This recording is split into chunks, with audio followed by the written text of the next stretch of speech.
Yuasa YTC 4B, maintenance free na fully sealed, pero hindi na siya ngayon fully sealed. So tatanggal natin ng seal para mas malagyan natin ng tubig ng battery solution. So itong battery pala is hindi pa activated, i-activate pa natin. So tingnan natin kung totoo ba yung sinasabi nila na ito hindi pa activated hanggat wala pa yung battery solution. Ayan, makikita nyo hindi umilaw yung tester natin, yung test light natin. So ibig sabihin wala pa siyang voltahe.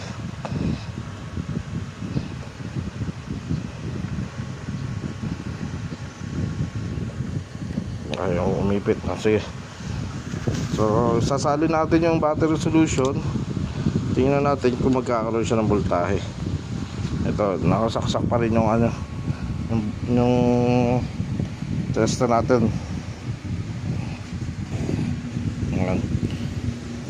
Dali lang naman magsalin ng battery solution eh. Matigas yun. Pag kasalin ng battery solution, napansin nyo umilaw kaagad yung red.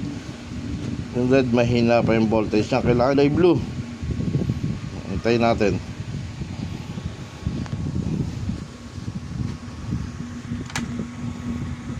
Alam ko ilang minuto pa yan, mga 15 minutes para makompleto yung niya, activation period niya.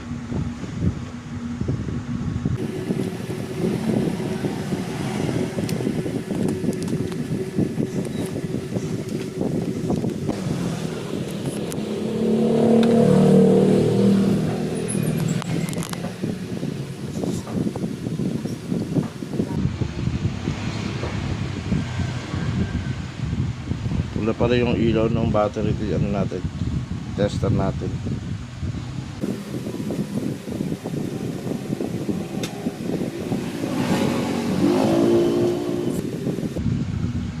So nasali na natin lahat tong naubos na yung laman nitong battery solution. Tanggalin na natin para makasingaw yung init, yung sulfuric acid.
Hindi nagkulay blue yung battery, yung tester natin, yung test light natin.